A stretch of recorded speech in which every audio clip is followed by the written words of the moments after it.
Hey everybody, and welcome to the next edition of the Soccer Fitness Goals video blog. I'm all dressed up today, and the reason for that is that I had some meetings this morning that dragged on into the afternoon, and at that point I really didn't have enough time to go home and change before I came into work. But I must say that it does feel kind of nice to be at work and not be wearing an Adidas sweater for once. So with that being said, it has been a pretty busy week for us here at Soccer Fitness. As always, in the winter months, January, February, March, these are our busiest months of the year. But this week has been particularly busy because of some of the bad weather that we've had.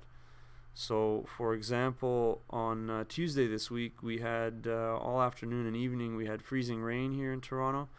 And then on Friday, which is today, we had 8 to 10 centimeters of snow, which started around 1 in the afternoon and didn't really stop till the evening. So, this is bad weather, and it's, we live in Toronto, we live in Canada, so it's kind of comes with the territory here.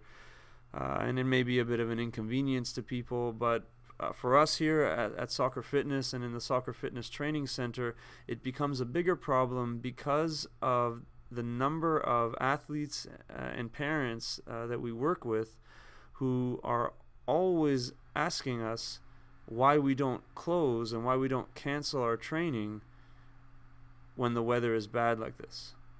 So that's going to be the topic of the video blog today.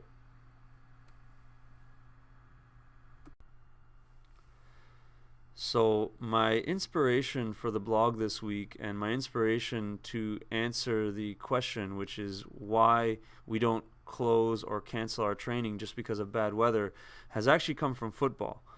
And it came from the Super Bowl, which happened this past Sunday. It was a very exciting game.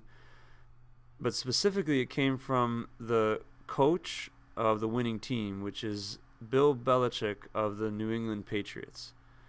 And he's maybe a bit of an infamous or notorious guy.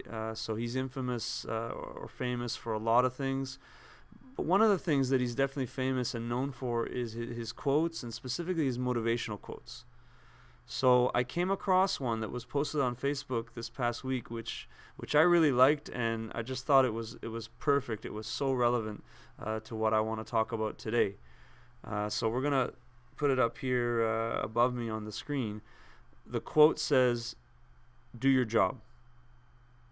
So it's very brief, it's very succinct and to the point, but it's also, I think, a very powerful quote, and it's definitely relevant to what we're talking about today. So if you are an elite athlete, an elite soccer player, and specifically, if you are an elite soccer player whose goal is to progress to a higher level, and whether that means to play in university or college, to play for a provincial or national team, or possibly even to play professional soccer, then your job, your number one job, is to show up consistently to training. I've been fortunate in my life and my career to have had the opportunity to work in some of the higher levels here in Canada, and that includes the Canadian Women's National Teams programs and the Toronto FC Academy, and also got to work in professional soccer in South America, in Uruguay, with a top Canadian Uruguayan coach named Rafael Carvajal. And in all of those high-performance environments, those elite environments, a common denominator and a common differentiator of the players that got to that level as compared to the players that didn't was that they consistently showed up to training. They consistently did their job. So if you think about it, there are probably a million different reasons that you can use to not show up to training. Okay? And if you don't really want to go to training, and it happens to be January, February, March, you happen to live in Canada, and it happens to be one of those winter months, I can pretty much guarantee you that when that bad weather comes, you're going to use that bad weather as your reason for not showing up to training. But unfortunately, that really isn't the reason that you're not showing up. The real reason that you're not showing up to training is because you don't really want to be there.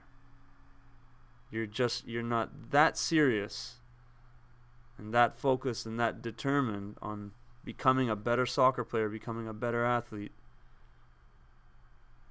And that's why you're not showing up. And you're using the snow or the ice on the road or the traffic as your excuse for not showing up. Because if it was really that important to you, you would probably just plan ahead, leave earlier than normal, drive a little bit slower, and you'd show up.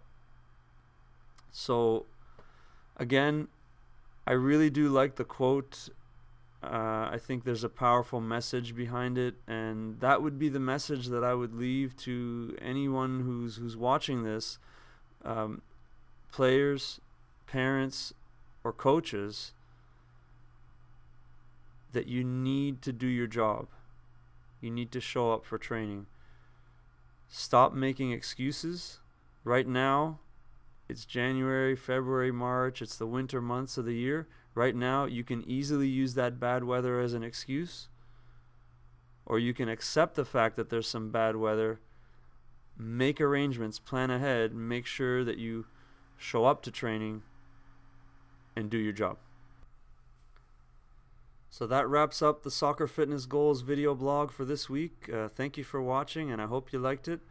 Please remember to like the video and subscribe to my channel on YouTube.